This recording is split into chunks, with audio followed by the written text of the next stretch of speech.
رسول الله صلی الله علیه وسلم فرمایي وې درې کسان دي چې د هغوی عبادت اسمان تم نه خیږي او قبلیږي نه. لا تقبل لهم صلاة ولا تصعد الى السماء، اسمان تم نه خیږي، عبادت بر نه خیږي، قبولیت ته منځ او دستا شیزونه نه قبلیږي. رسول الله صلی الله علیه وسلم فرمایي واورې زما امت ته دا درې کسان دي. العبد الآبق، اغا غلام، پخوا غلامانو خلکو په پیسو اغستل، هغه غلام چې خپل لاقانه تختیدلې دی، الله د منځ او دس یو قسم عبادت نه قبلې، الله ته خپه دی تر هغې چې را واپس شي لاس د خپل آقا د خپل بادار په لاس کې کیږي او خپل آقا په خلا کی، نو بیا به عبادت قبلیږي، بیا به منځ او دس قبلیږي. او که آقا ته خپه د دغه غلام چې دی د ده عبادت په نه قبلیږي. والمرأة التي ساخط عليها زوجها، والمرأة ساخط عليها زوجها.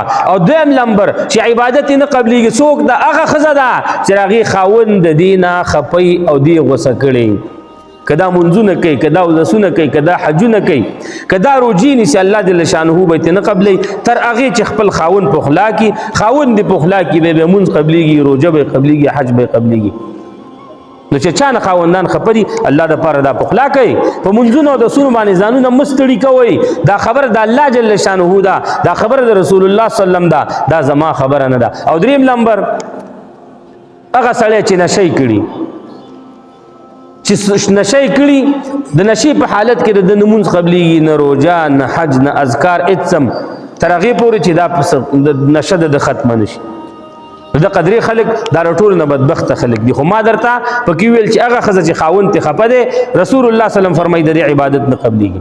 بلکې کومې ښځې ده چې خاوند ووایي چې راشه ماته دا پلانکې کار داسې وکړه او ښځه رانه شي، رسول الله صلی الله علیه وسلم فرمایي چې لعنت علیها الملائکة حتی تصبح، تر سحره پورې په دې ښځه باندې فرشتي لعنتونه وایي. لعنت علیها الملائکه، د الله د ټولو نه عزتمن او پاک مخلوق په دې ښځه باندې لعنتونه وایي. لعنت څه ته وایي؟ معنی یې درته کوم. لعنت دې ته وایي ای ښځې ته د الله د رحمت نه، ته د الله جل شانه د مغفرت نه لرې، د الله رحمت او مغفرت دې تا ته ونه رسیږي، دا څومره خرابه خیره ده. فرشتي لګېري دې ښځې ته دغه خیرې کوي. او بل حدیث شریف دی چې الله جل شانه د دې ښځې نه تر هغې پورې خپوي کم رب چې په اسمان کې دی، کما یلیق بشانه، دغه رب د دې ښځې نه خپه دی تر هغې چې خپل خاوند په خوله نه کي.